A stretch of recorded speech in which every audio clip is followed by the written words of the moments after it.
मैं अपने डिपार्टमेंट में जब काम करता हूं तो मैं तो 1000 करोड़, 1 लाख करोड़, 5 लाख करोड़ ऐसी बात करता हूं तो लोग लगते कि पैसे कहां से आते हैं। मैं पिछले 5 साल में 17 लाख करोड़ रुपए के काम अवार्ड कर चुका हूं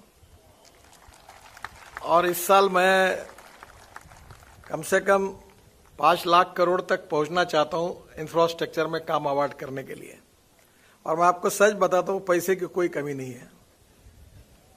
जो कुछ कमी है वो सरकार में काम करने वाली जो मानसिकता है, जो निगेटिव एटीट्यूड है, निर्णय करने में जो हिम्मत चाहिए वो नहीं है, वही उसका सबसे बड़ा कारण भी है। और इसीलिए मैं परसों एक हमारे हाईएस्ट फोरम में था तो वो कह रहे थे हम ये शुरू करेंगे, वो शुरू करेंगे। तो मैंने उनको कहा आप क्यों शुरू करेंगे? आपकी शुरू करने की अगर ताकत होती तो आप आईएएस ऑफिसर बन के यहाँ नौकरी क्यों करते हैं? आप जाके कोई बड़ा उद्योग कर सकते हैं। आपका काम नहीं है ये करने का। जो कर सकता है उसको आप ज्यादा मदद करो, आप इस लफड़े में मत पड़ो। वी आर ओनली फैसिलिटेटर, आप इसमें काम मत करो। तो आज स्वाभाविक रूप से इतना बड़ा कैंपस है, ये प्राइम लैंड है। इस लैंड की ही कीमत अगर निकालेंगे तो कितनी होगी पड़ोगी। तो आप 2 चीजें करिए। अभी इसी के सामने जो फायर ब्रिगेड के कॉलेज की जगह थी, वो फायर ब्रिगेड कॉलेज के लिए काफी बड़ी जगह मिली है। तो ये जगह वीआरसी को दे, ऐसा मैंने होम मिनिस्टर को पत्र दिया था। थोड़ा सा वीआरसी को देने में थोड़ा प्रॉब्लम है। प्रॉब्लम पूछने समय ज्यादा लगेगा क्योंकि वो फाइल घूमती रहेगी। तो मुझे लगता है कि आप ये एमएसएमई इंडस्ट्री को ट्रांसफर होकर आपको ही हम पूरा 200 करोड़ रुपए मैं मेरे डिपार्टमेंट के तरफ से जो हम लोग एक्सेलेंस टेक्नोलॉजी रिसर्च सेंटर बनाना चाहते हैं ट्रेनिंग का, उसके लिए हम 200 करोड़ रुपए हमारे तरफ से जगह से आपको देंगे।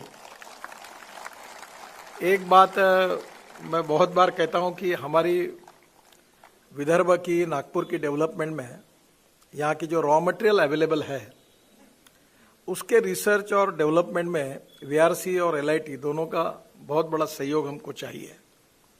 हमारे यहाँ कोल का इतना बड़ा स्टॉक है और हमारी इकोनॉमी में अभी हम लोग एक फ्यूचर की 5 ट्रिलियन इकोनॉमी की पॉलिसी बना रहे हैं। और हमारी समस्या है कि हमारे पास कोल बहुत है पर हम कोल इंपोर्ट कर रहे हैं। हमारी पेपर मिल बंद पड़ी हुई है पर हम लोग आज सब न्यूज प्रिंट कोई भी देखो सब इंपोर्टेड है। हमारे देश में 17,000 करोड़ जो फार्मास्यूटिकल ड्रग्स हम बनाते हैं उसका जो बेसिक रॉ मटेरियल है वो पूरा इंपोर्ट हो रहा है 17,000 करोड़ का। 40,000 करोड़ के मेडिकल डिवाइसेस इंपोर्ट हो रहे हैं। 40,000 करोड़ का पेपर पल्प, 40,000 करोड़ का वुड और 40,000 करोड़ की न्यूज प्रिंट इंपोर्ट हो रही है। करीब 40 लाख से 50 लाख करोड़ का हमारा इंपोर्ट है। 8-7 लाख करोड़ का पेट्रोलियम का इंपोर्ट है। और जबकि हमारे देश में क्षमता है, रॉ मटेरियल भी है, टेक्नोलॉजी भी है, पर स्वाभाविक रूप से इसको इनकरेज करने के लिए सरकार की भी नीति वैसी बनाने की हमारी कोशिश है। क्योंकि 5 ट्रिलियन इकोनॉमी अगर बनानी है तो इस इंपोर्ट को कम करना होगा और एक्सपोर्ट को बढ़ाना होगा। और इसलिए अभी मैं विलेज इंडस्ट्री का भी मंत्री हूं, खाद्य ग्रामोद्योग एमएसएमई का। और अभी हमारे एमएसएमई का हमारे ग्रोथ में 29% कंट्रीब्यूशन है और 48% एक्सपोर्ट एमएसएमई का है और 11 करोड़ जॉब्स क्रिएट हुए हैं। और अभी हम लोग चाहते कि 5 साल में जो पिछले साल 75,000 करोड़ हमारा विलेज इंडस्ट्री का टर्नओवर था वो 1 लाख करोड़ इस साल करने का हमारा प्रयास है।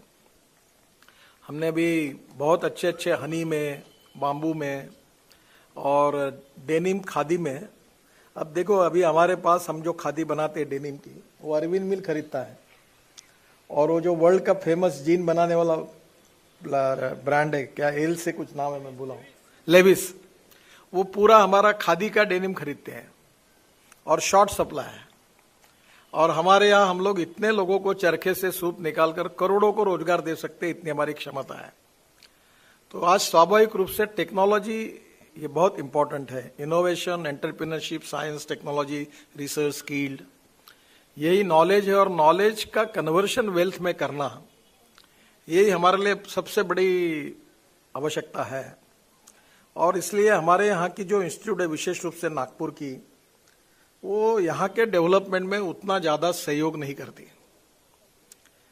कभी कभी मैंने नागपुर यूनिवर्सिटी में एक बार कहा था कि आपसे ज़्यादा तो मैं प्रयोग करते रहता हूँ, तो आपको ये 6वां और 7वां वेतन आय काय के लिए देना चाहिए कि आप अगर ये काम नहीं करेंगे तो उसका उपयोग क्या है। तो फ्लैश होती है या थर्मल पावर प्लांट है, यहाँ कोयला है। अभी हमारे यहाँ फॉरेस्ट महाराष्ट्र का 75% है। अभी एयरफोर्स के हेलीकॉप्टर और ये अपने फाइटर जेट, ये पिछले 26 जनवरी को 100% बायो एविएशन फ्यूल पर चले। अभी मैं कोशिश कर रहा हूँ कि गढ़चिरौली को बायो एविएशन फ्यूल का हब बनाए। 3 महीने से मैंने नीरी को ये बाम्बू से तेल निकालकर उससे एविएशन फ्यूल बनाने का प्रोजेक्ट दिया है कि भाई तुम इस पर हमें बाम्बू लगाएंगे किसान और उससे होगा। पर ये बहुत सी बातों के लिए जो रिसर्च है और जिसमें अप्रोप्रिएट टेक्नोलॉजी मिलनी चाहिए वो नहीं मिलती है। और इसका कारण जो यहाँ की इंस्टीट्यूशन है उनका यहाँ के रॉ मटेरियल और यहाँ की आवश्यकता के साथ ना कोऑर्डिनेशन है, ना कोऑपरेशन है, ना कम्युनिकेशन है। और इसलिए यहाँ की बैकवर्ड एरिया को डेवलप करने के लिए हमारे इंस्टीट्यूट रिसर्च एंड डेवलपमेंट और ट्रेनिंग, इस तीनों में उनका सहयोग चाहिए। और इसलिए ये बहुत ही इम्पोर्टेंट हमारी इंस्टीट्यूट है और इसकी डेवलपमेंट भी हो रही है। और अभी मैं मजाक में कहता, मेरी भी आदत खराब है क्योंकि मुझे ये बिल्डिंग का उद्घाटन किया तो मैंने एनबीसीसी वालों को बुलाया था, कितने फॉल्ट निकाले उसमें से बाहर। और मैंने बोला तुम सरकारी कंपनी हो, मोनोपोली में काम रखते हो, खराब काम किया, ये सुधारो, तुम्हारा पेमेंट रोकने के लिए बोलूंगा मैं। तो कुआ भाई बोले कम से कम वीआरसी में तो क्वालिटी अच्छी बनाओ यहाँ गंदा काम मत करो। तो आज बहुत ही ये जो कन्वेंशन सेंटर है, ये सब ये आपके जो राह देख रही है पडोली जी आपकी तरफ से, कोई 60-70 करोड़ बहुत बड़ी अमाउंट नहीं है। अभी कभी 81, 82, 83, अभी इसके बाद अगर एक एक बैच निकालोगे आप तो 19 तक कितनी बैचेस होगी, अभी शायद आप 5-1 साल पहले की छोड़ दो। पर बहुत बड़े प्रमाण पर हमारे यहाँ के स्टूडेंट्स जाकर बहुत अच्छे अच्छे जगह पर काम कर रहे हैं। तो ये कन्वेंशन सेंटर जो है आपका, ये आप इन्हीं के भरोसे बना सकते हैं। और सब कुछ इनकी कैपेसिटी खत्म होगी तब भारत सरकार के पास आओ। आप क्या करते हैं, पहले हमारे पीछे लगते हैं, इनको छोड़ देते हैं। ये तैयार है, राह देख रहे, चेक तैयार है उनका साइन करके, पर आप बोलने वाले 10 और 20 लाख में बात करते हैं। एक एक कंपनी जो है इनका CSR कितना है वो देख लो आप, प्रॉफिट छोड़ दो।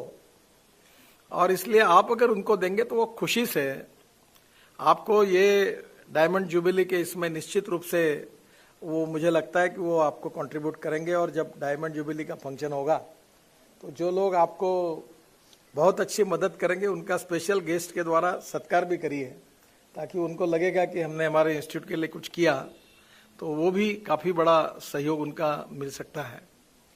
मैं बहुत धन्यवाद दूंगा डॉक्टर पडोली जी को और विश्राम जी को कि उन्होंने काफ़ी एक्टिविटी में काफ़ी गति लाई है, वो काफ़ी एक्टिव है।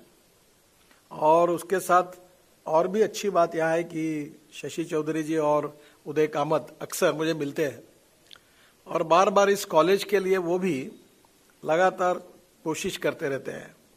तो मुझे लगता है कि ये जो प्रयास है, जो इच्छा शक्ति है और पॉजिटिव अप्रोच है, यही सबसे बड़ी स्ट्रेंथ है। और इसलिए वर्तमान इसमें प्रिंसिपल भी बहुत अच्छे हैं, हमारे चेयरमैन भी अच्छे हैं और एक स्टूडेंट जो है वो भी काफ़ी एक्टिव है संस्था के लिए।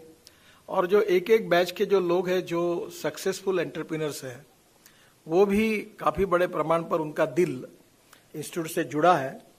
आप जो भी कहेंगे वो इस इंस्टीट्यूट के लिए करने के लिए आगे आएंगे। और इसलिए उनके सहयोग से ये हमारे देश की पहले 5 में बहुत ही अच्छी इंस्टीट्यूट बनाने में निश्चित रूप से आप सबको सफलता मिल सकती है। मैं डायमंड जुबिली के उपलक्ष्य में आप सबको शुभकामनाएं देता हूं और आप इनके सबके सहयोग से निश्चित रूप से हमारे देश की अच्छी इंस्टीट्यूट बनाने में, पहले 3-4 इंस्टीट्यूट में आप जरूर इसको ले जा सकते हैं। और इसलिए मैं भारत सरकार की ओर से भी आपको पूरी मदद करूंगा। जो मंत्री जी है उनको भी कहूंगा जो मैं कहूँगा वो कभी नहीं बोल सकते, ऐसे मेरे उनके संबंध है। तो आप एक बार इसका प्लान बनाइए, पर पहले आपके जो रिसोर्सेस है जो यहाँ उपलब्ध है इतने बड़े प्रमाण पर, इनको पहले टैप करिए, फिर उसके बाद हमें बताइए। जो भी कमी है हम जरूर पूरी करेंगे। मैं फिर से एक बार आप सबको बहुत बहुत बधाई देता हूँ। धन्यवाद, नमस्कार।